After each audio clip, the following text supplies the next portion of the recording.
আসসালামু আলাইকুম ইঞ্জিনিয়ারিং সলিউশনে নতুন আরেকটি টিউটোরিয়ালে আপনাদেরকে স্বাগতম। আজকের পর্বে যে বাড়িটা দেখাতে চলেছি এটা মূলত একটা 2 রুম বিশিষ্ট একটা ফ্ল্যাট বিল্ডিং। তো আপনারা দেখতে পাচ্ছেন এই বাড়িটার সামনের ফ্রন্টটা কিন্তু একটু এক্সক্লুসিভ, মানে অন্যান্য বিল্ডিং এর চেয়ে একটু আলাদা এই বাড়ির সামনের অংশটা।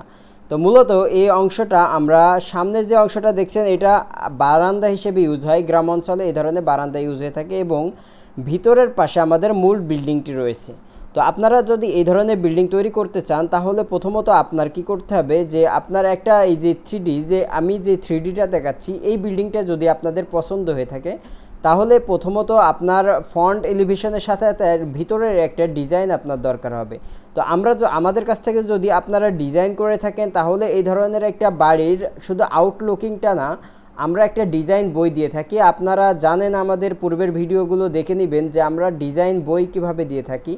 তো আপনারা যখন আমাদের কাছ থেকে ডিজাইন করবেন তখন আমরা মূলত প্রথমে এই ধরনের একটি বাড়ির ডিজাইন দিই, যেখানে দেখতে পাচ্ছেন যে সিঁড়িগুলো আছে, সামনের ফ্রন্টে ফ্লোর যেটা এটা টাইলস করা আছে এবং এখানে একটা দরজা দেওয়া আছে এবং ভিতরের দিকে সিঁড়ি দেওয়া আছে এবং ভিতরে যেই অংশটা দেখছেন এখানে যদি আপনারা চান যে সিঁড়ি দিবেন না সেক্ষেত্রে সিঁড়ি না দিয়েও এই বিল্ডিংটি তৈরি করতে পারবেন।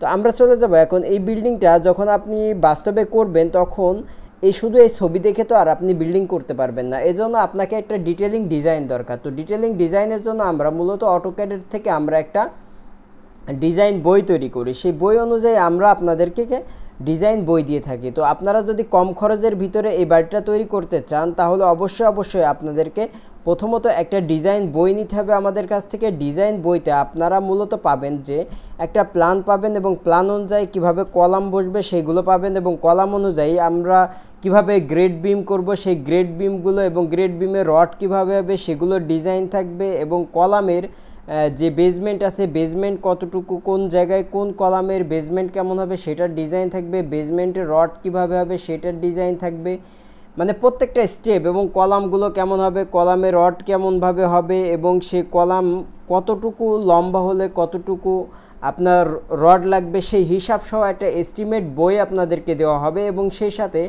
আমরা দেখাই দিব যে ছাদের কিভাবে রডগুলো মানে রডগুলো ছাদে কিভাবে বসাবেন সেগুলোও দেখানো হবে। এবং আমরা যখন এই বিল্ডিংটা আমরা আপনাদেরকে মানে যদি আমরা 3D করে দিই মানে পুরো বিল্ডিংটা ডিজাইন করে দিই তখন আমরা এই বিল্ডিংয়ের সামনে যে ফ্রন্ট ডিজাইন আছে সেটা ডিজাইন তৈরি করার সাথে সাথে আমরা ইলেকট্রিক প্লাগগুলোও ডিজাইন করে দেব। তার মানে আপনারা কিভাবে ইলেকট্রিক ফ্যানগুলো কিভাবে দেবেন, কোথায় কোথায় সুইচ বোর্ড ইউজ করবেন, কোথায় আপনার এই যে এসডিবি মানে সাব ডিস্ট্রিবিউশন বোর্ড যেটা বলে সেই সাব ডিস্ট্রিবিউশন বোর্ড কোথায় বসাবেন।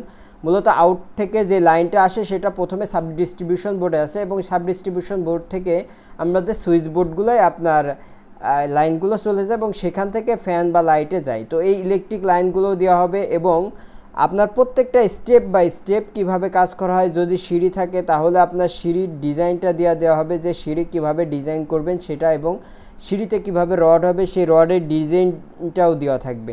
তো আপনারা যদি আমাদের কাছ থেকে এই ধরনের বাড়ির ডিজাইন করেন তাহলে অবশ্যই ডিজাইন বই পাবেন একটি এবং যদি আপনারা আগ্রহী হন যে আমাদের কাছ থেকে ডিজাইন তৈরি করবেন এবং ডিজাইন বই নেবেন তাহলে আমাদের স্ক্রিনে দেওয়া নম্বরে যোগাযোগ করবেন। আর যদি আমাদের ভিডিওগুলো ভালো লেগে থাকে এবং যদি চান যে আমাদের পরবর্তী ভিডিওগুলো দেখবেন তাহলে অবশ্যই আমাদের চ্যানেলটি সাবস্ক্রাইব করে আমাদের সাথেই থাকবেন।